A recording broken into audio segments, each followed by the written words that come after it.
Hello everyone and welcome back to this channel. Today we're looking at Ninja Gaiden 2 for the NES. Ninja Gaiden 2 was released by Tecmo in 1990.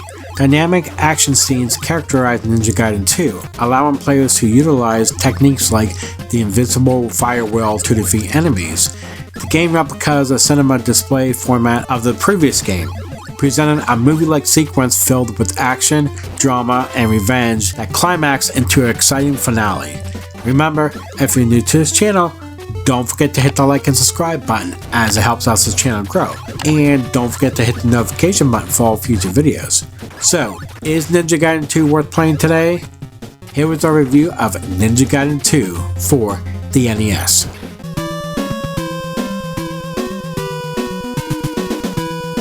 Ninja Gaiden 2 picks up right after the original game.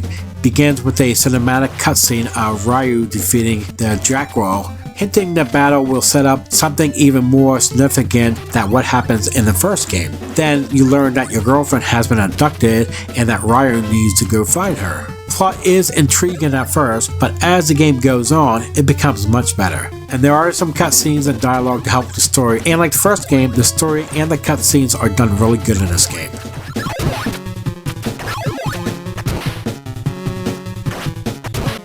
Ninja Gaiden 2's controls are identical to those of the first game. You can move left or right, ducking and pressing down on the D-pad, use your ninja skills by hitting up with the B button, jump by pressing the A button, and attacking by clicking the B button.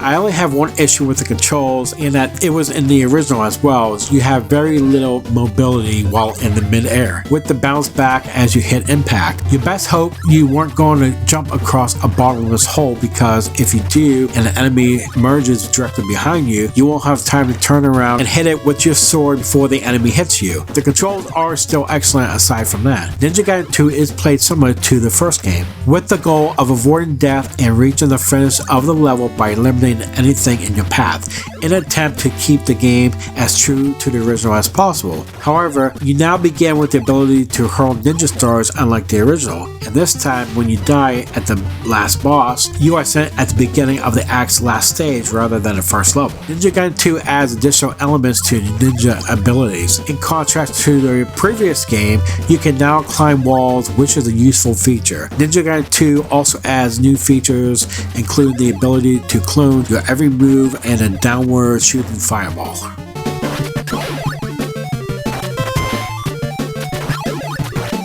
In terms of graphics, Ninja Gaiden 2 pretty much has the same issues as the original. All of the enemies you encounter have excellent sprite movements, including Ryu, but the background is probably the most issue. There are 5 attackers appear on the screen at once, making it difficult to recognize impending danger because the characters seem to mix in with the backgrounds too much.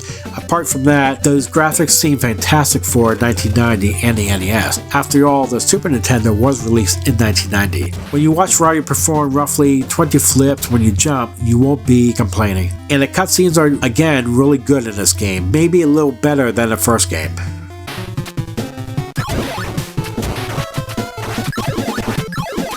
The soundtrack is once again really good in this game. Great gameplay and amazing soundtrack have always been the hallmarks of the Ninja Gaiden series, and this one is no exception. As you can tell by listening to the music from Act 4-1, Ninja Gaiden 2 really features better songs than the original. Ninja Gaiden 2 sound designs are also quite impressive. Every time you swing your sword, you will hear a pleasant swish. When you hurl a fireball, you will hear a burning sound, and when you are struck, you are able to tell by the loud thud sound, as well as the fact that Ryu always jumps backwards.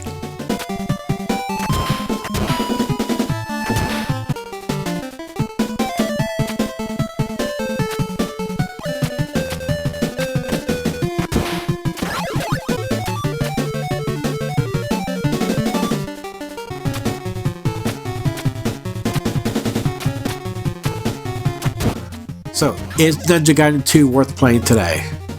I thought the game had a few flaws, but it's truly enjoyed playing this game.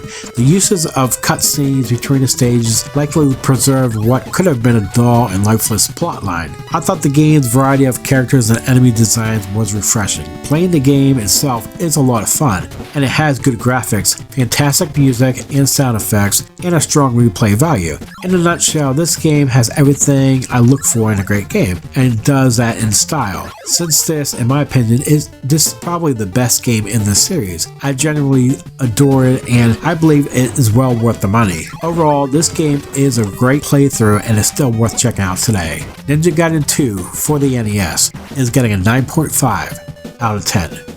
What did you think about Ninja Gaiden 2 for the NES? Please leave comments below to share your thoughts. That would do for this episode. Remember to like and subscribe if you like this review. Thank you for watching, and I'll see you here in the next episode. Have a great day.